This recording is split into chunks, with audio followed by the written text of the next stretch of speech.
Hello and welcome to the Society with Fatma Shaheen at PTB World.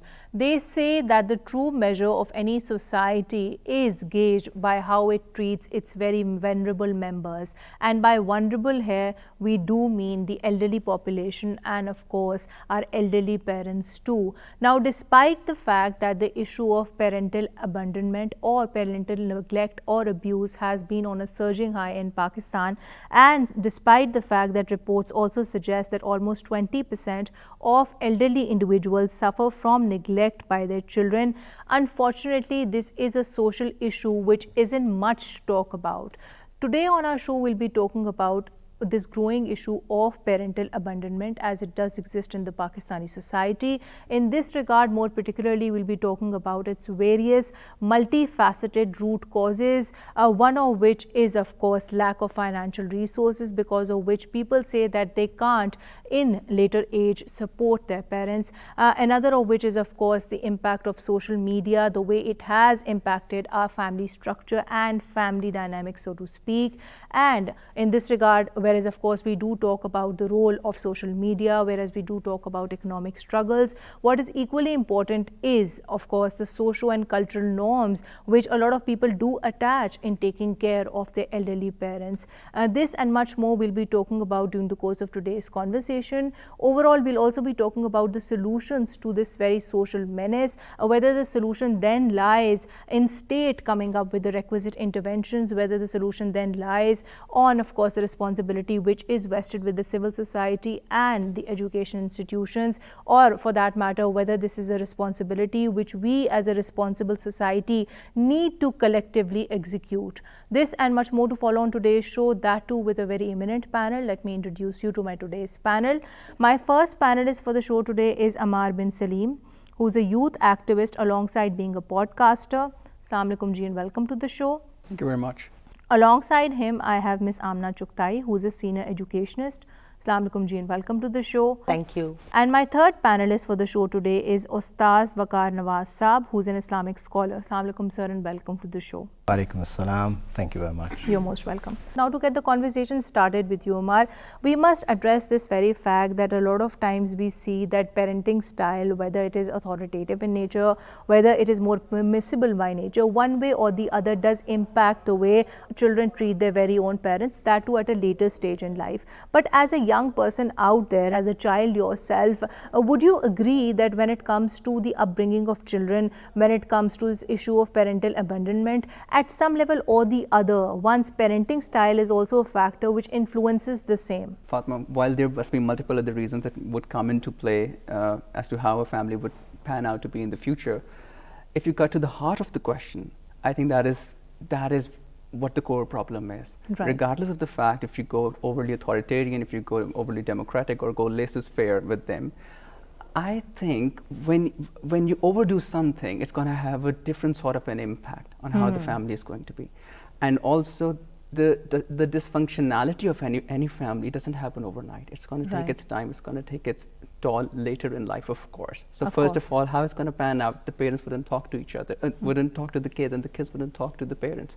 And then this difference, this lag, it's going to grow on and on. This lack of basically connect. What you're saying takes some time, but at the same time, what is equally important is the way children, they treat their parents at a very young age, because often we see that these attitudes, these perceptions and that behavior is also replicated when you grow up. So whereas of course the parenting style in itself has a very important impact, at the same time that doesn't give you a justification so as to be kind of rebellious towards your parents. On which, madam, I'll take you on board, and here your narrative as a senior educationist becomes very important too.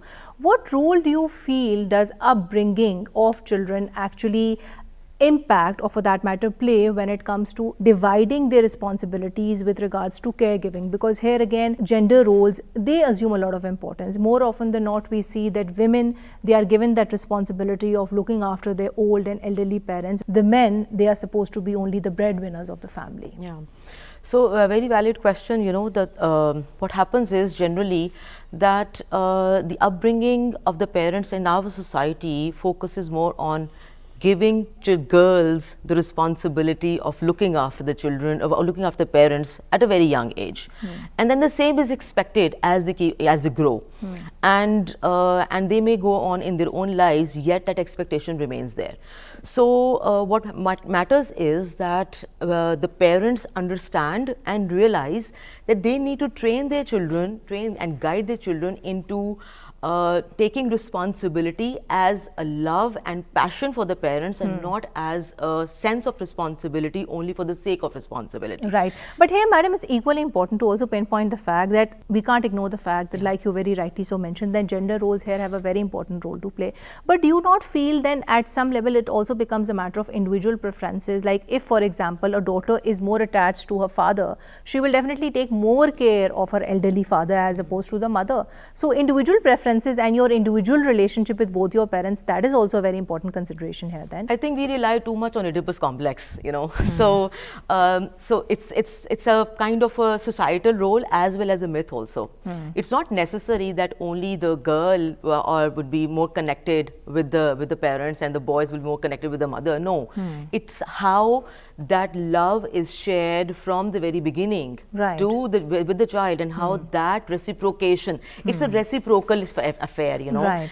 So if the mother will definitely be you know, loving towards their children, towards her children, how many as they are, but expectation that the girl will love more than the boy, that's wrong. Of course, and vice versa. This is something that we do see happening not only in Pakistan but world over. There is that one child who happens to be more attached to that one parent as opposed to the other one. But taking you on board, sir, here it's equally important that we do talk about Islamic stance on this very issue too. Now we do understand that as Muslims we are all told to look after our parents, more particularly in their old age. But when it comes to division of all these caregiving responsibilities, what is the Islamic viewpoint in this?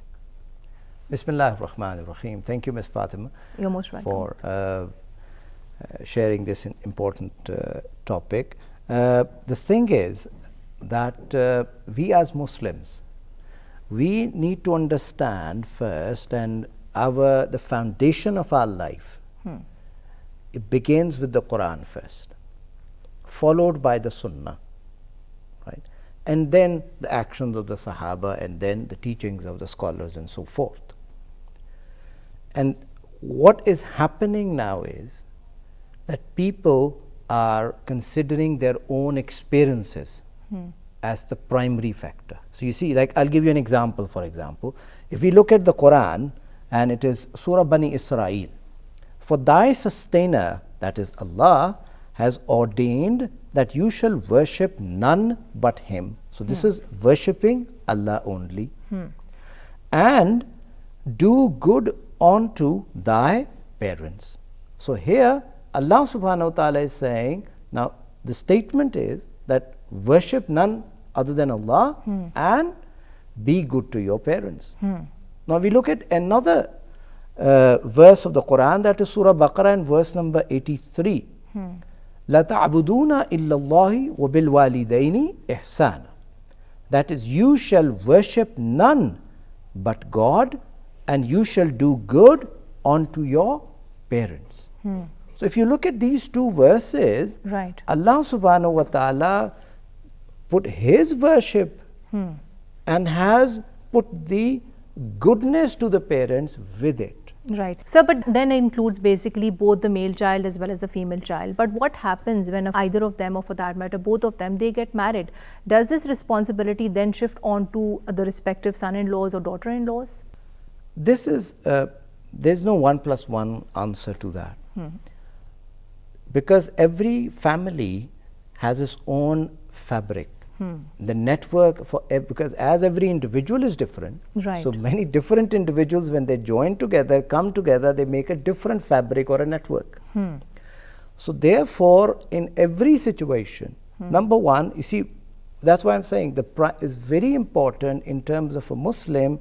You know, whenever I am evaluating my decisions, right, who's going to look after? So majority of the time, because the daughters go to their own houses, it's not necessarily she'll stay in the same even town or even the same area, she'll be even out of the country. Right.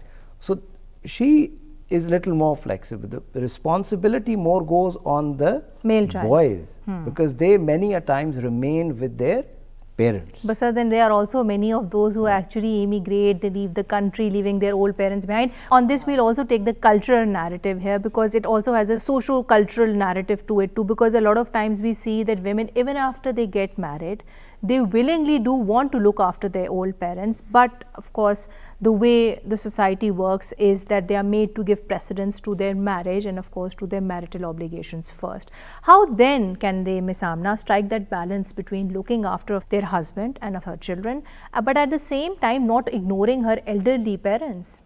So here, Ms. Fatima, you know, again, we have to understand that looking after the parents does not only mean financially. That's very right. So we have to understand, as you know, sir rightly identified the Quranic verses, nowhere it says financial help. It says look after your parents. So it can be giving time, quality time to the parents, helping them grow in this digital era, helping them understand the new norms, helping them, you know, sitting with them and just chatting with them. Right, Ms. Amna, on which I'll come to you, Amar. We do understand that the social media again has a very important role when it comes to changing our family structure, more so the way it typically existed. At one end, we understand the fact that it has played a very pivotal role with regards to connecting people, but at the same time, we also can't ignore the fact that it, in ways more than one perhaps, has also made us more antisocial, given the fact people now, children for that matter, they prefer spending more time with their gadgets as opposed to having those real life conversations or interacting with their parents or family members. So as a young person yourself, what role do you feel has social media overall played with regards to changing the entire dynamics of the institution of family as it does exist in Pakistan? Social media is going to be there. Social media is a tool. Tools are going to be there. New tools are going to emerge. As we say about ChatGPT, you know, you can use ChatGPT in all different sorts of ways. Similar is the case with social media. I think it comes down to the content that you will be consuming, the content that is being produced and the content that you are getting exposed to. And as parents, what is it that you are allowing your kids to, you know, watch on social media? For example, when we were growing up in Pakistan, I think one of the best things that happened to us was watching the programs like Basma Tariq Aziz, right? And Uncle Sargam. And then we could associate that if there's a reward at the end of something, you have to have some sort of knowledge for it, right? So we would strive for it. Now, in this day and age, social media, you can't put a tab on the content that is being produced. You know, our kids are now being exposed to content coming in from all different, all the different areas, especially South Asian countries, and language has a huge role to play here, right?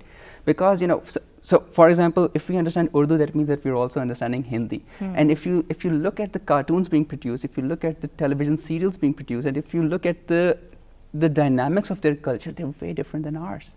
Although the language might pretty much be the same, I'm not taking a literal approach here, of course, but still the way they interact with their parents and the way we do. I feel the crux then depends basically the content that you're exposed to, or rather you want to be exposed to. So in that regard, again, I think, madam, your narrative here becomes very important as an educationist and of course as a parent yourself, that there needs to be some kind of a check and balance with regards to the exposure that any child has to the content on social media. We understand that social media has that informative and educational purpose attached to it, but at the same time, it can also have material out there which can kind of be destructive to the very core of our family structure. So then again, the question is that how do you strike that balance, more particularly as parents? So, looking at it from both perspectives, parents as well as school, right, at an educational institution, be it the school or a college level, it's like engaging the children, the students well, assigning certain topics, certain areas of research, so engaging the students into research-based activities so that they do not just watch content for the sake of content and get digressed, which is very easy, right? But engaging them into understanding how world communities work, how world looks at a topic from different perspectives. So that helps them understand how what a problem can be, what can be a hypothesis, and how can they find a solution to it. Right. So we can steer them towards the right direction, and here I would definitely address that we can actually engage them in certain activities through curriculum. Right. Whereby and also teachers, this would, madam, include capacity building of teachers. I would want Yes. you to talk about that more, but before that, sir, I would want you to actually participate on this. The communication has evolved between the children and the parents over a period of time, thanks to social media to some extent in that regard. But moving on, when we do talk about upbringing and parenting children, more particularly about our traditional Islamic values, about our traditional family structures and how they should ideally be, do you not feel that this is comparatively a more difficult task, especially for parents who are raising their children abroad, because at one end they are being taught something which of course is not in line with the environment that they live in, but at the other end there is so much to pick on. Definitely, Ms. Fatima, raising children in West is not easy at all, and it's also for the non-Muslim parents as well. Of course. And for the Muslims, you see, we have a certain model that we follow in the form of the Quran and Sunnah, as I already said. Now, what happens is that the Islamic centers that we have, which alhamdulillah are now increasing day by day in the West, they become very crucial there. Because it's not a place of worship only. Right. It's a place of activity now. Exactly. So, for example, I'll give you an example. We had an Islamic center, and New Year night in London is something people go from all over the world. So, what we came up with an idea that, okay, instead of going there, because our children are not interested in alcohol, they're not interested in street dancing and all that. So, we said, okay, you got a day off, you want to enjoy the evening, why don't you come to the center, Islamic center, and we'll have an evening together, and we'll have some talk, and we have some good time together. We'll have some food as well. You understand? So this is the way the things are changing. Right. And but in terms of the parents is concerned, the pressures are more on the parents, because in terms of economics, more economic pressures are increasing. But they have to give time to their children. Right. And sir, not only because of the economics here, I think that is something that would equally apply in Pakistan, especially in times like these where inflation is on a soaring high, also on the way they have to inculcate these values, given that perhaps the environment may not be that conducive. You might be wanting to teach your child about our Eastern family culture, about typical Islamic traditions, but they might not be interacting with those people who might be carrying those same values, or they might not be getting that kind of support from the external world. So here again, it does become a very pressing challenge for the parents, on which I'll take you on board, something which sir very rightly so mentioned, that economic struggles and financial resources, they of course in themselves also dictate whether you can, for that matter, look after your parents in their old age or not. And this in itself becomes also a very pressing reason because of which a lot of people neglect or abandon their parents. So as a young person out there, what responsibility do you feel then lies on the state so as to intervene and to take care of such vulnerable members of the society? I think this goes both ways. We definitely have to look at the state, but we also have to look at how we are financially educated or not. So from the get-go,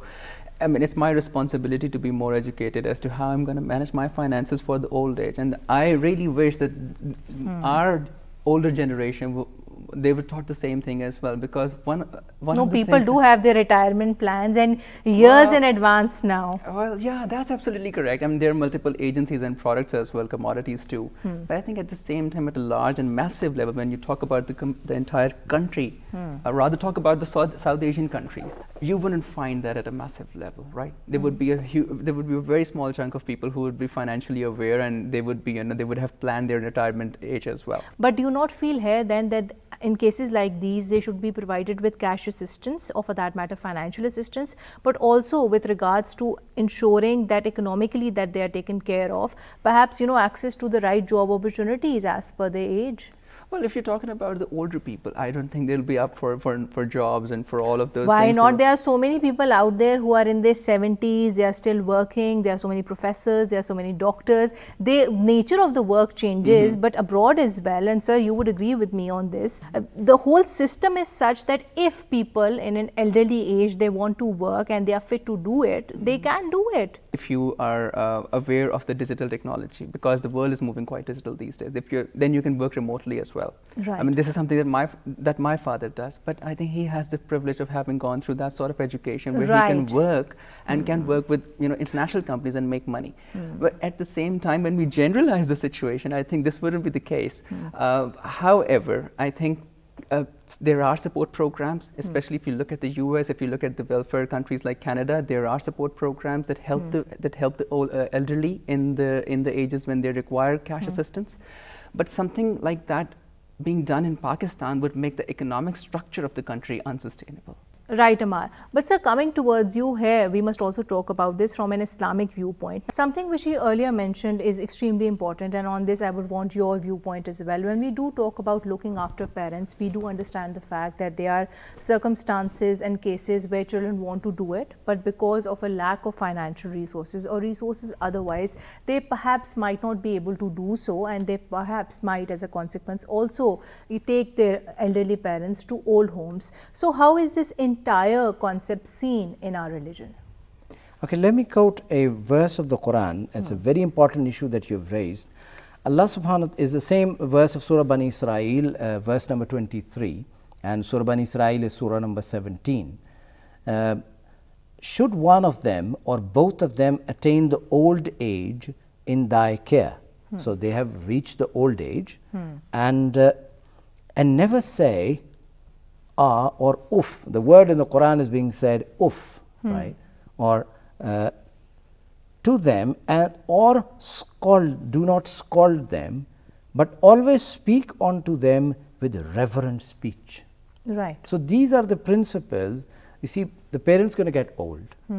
You face sometimes in their behavioral issues we have, the psychological issues we face with them as well. Right. Then they come across different diseases in which you as an individual cannot manage. So in that cases, yes, there is a provision that you all, like for example, a carer comes into action. Right. Right. Or sometimes you little isolate them from the rest of the homes.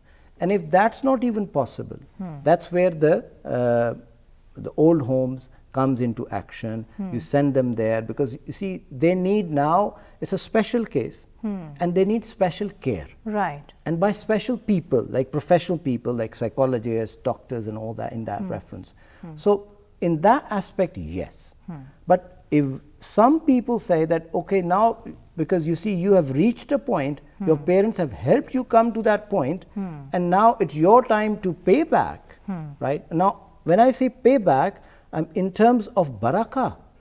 See, Rasulullah sallallahu alaihi wasallam said to Sayyidina Abu Huraira, you look at your parent once is equivalent to Hajj, one Hajj, right? So that many opportunities you're losing on one side, but considering the situation, yes, we can accommodate. That's why these facilities are there, and you should basically. be doing But it. of course, they shouldn't be misused by that yardstick. Oh yes, of for course, sure. because a lot of times people perhaps might use this as an excuse so as to get their parents admitted in old age homes when they are very capable of looking after them themselves too. On which I'll come to you, Ms. Amna. We must also talk about this very important responsibility which then rests on educational institutions and teachers like yourself so as to support those parents who have been abandoned or for that matter neglected in their old age. So how particularly do you feel can people like yourself actually do justice to this responsibility? So here what we can do is interact with when we are interacting with our students, and for that matter teachers also, when we talk about teacher training and professional development, guiding them on the basic fundamentals on how to look after the parents. That's the first, theoretical aspect. Right. Guide them, let them know what their rights and responsibilities are. Looking at it from practical perspective, I mean really telling them on and helping them to understand the triggering factors. Why come to that stage where they end up forcing the parent go to an old age home? You know, we need to understand what are the needs of the parents. Right. So helping them understand whether it's a psychological need, it's a social need, is it an emotional need, is it a financial need? And here it's very important, that's a very important point that you've raised. Here it's very important then to let go of all that taboo and stigma Yes. which actually surrounds this very issue. Yes. Because a lot of times we see that parents, they have been neglected, or one way or the other they have not been taken care of, and they choose not to talk about it. Yeah. And vice versa, children do the same too. So the more the open conversations we have on this issue, the more the chances that we get over that cultural social taboo which is of course attached with this very issue. And one of the way in which we can also as a society work towards combating it. But Amar, here, do you not feel then that technology has a very important role to play? Social media we've discussed, but I'm talking about digital literacy, I'm talking about perhaps mobile apps, I'm talking about technology here. How do you feel can technology play that role when it comes to addressing this issue of parental neglect and abandonment? I think we have to go back to the role that the education establishments have to play. As I was telling you, I had the pleasure of working with a university, and I've just realized that there's so much that could have been done to educate and upskill the elderly, right? In order to how to better make use of technology. That's one, right? Number two would be to formalize this understanding and education on relationship management between the kids and the parents, right? Right. And maybe, you know, we could do that at the university level, at the college level, at the school level as well, and make students earn those credits. And that's one. Now moving towards what technology can do, telemedicine. And telemedicine, I was about to say that, because remember in the COVID-19 times, the telemedicine was so useful. Not only the elderly, in fact anybody and everybody sitting at home could actually access a doctor and get themselves treated. So if we kind of make this a norm, a lot of responsibilities which are otherwise vested on children, they wouldn't be there to start off with. But what about the role of then data analytics here? Because a lot of times we see that there is this issue where perhaps it is said, and correct me if I'm wrong, that Pakistan does not have the right data compiled with it. It is data deficient that way, because of which we can't have those comprehensive policies perhaps in place so as to address this very issue. Do you feel that perhaps investing in machine learning, do you feel that perhaps investing in more research, data analytics is something that will help us actually combat this issue too? Well, there are two ways to look at this situation. First of all, NADRA, the National Database Registration Authority, has a lot of data. The question is how that data is being used. Is it being transferred to the relevant organizations, whether government or private? Right. And if so, what are they doing with that data? Now that's one. Number two, machine learning can definitely be incorporated, and I'm very thankful to you for asking this question.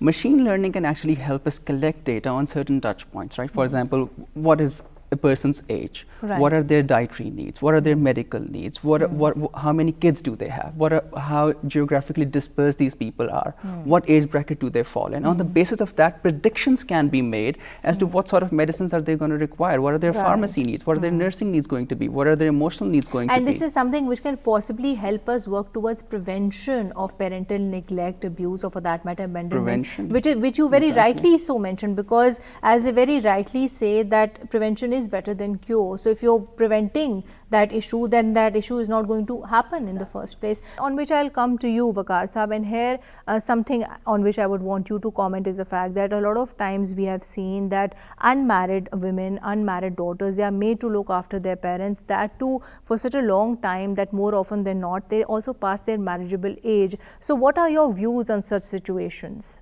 Well, first of all, the thing is again very simple, that once the boy or a girl, when they reach the age of marriage, you know, if there is a reasonable proposal, just get them married. One. So if that's not the case, what I've noticed sometimes, this is more of a social issue rather than an Islamic issue, but because Islam is related with society as well, so we deal with it, that some of the people, they get married, let's say a brother get married and the sister is not there. They say, okay, can you take care of the parents, right? And the wife is there, and then we got children as well. They get along with their lives. The poor lady is there, right? So this is unfair. Right. Right. And I think down the line, maybe 5 years, 10 years, 15 years, somebody's going to get up and, you know, question mark this is a human rights violation. She has a right to have her own life. Right. So many a times, yes, our daughters sacrifice. Alhamdulillah, our sons also sacrifice, and our daughter-in-law particularly, they do a great job in getting that fabric of family get going. Right. But I agree with this, and this practice is not a good practice, right? But if the family is there to, this is a big sacrifice. Right.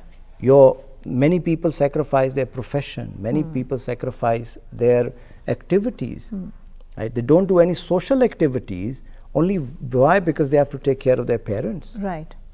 So, number one, alhamdulillah, if it is done with good intention for the sake of Allah, he will be rewarded. Right. But if the intention is that, okay, I'll enjoy my life, and can you do this job for me? So, then that on is the not day of permissible. judgment, you will definitely question. Right.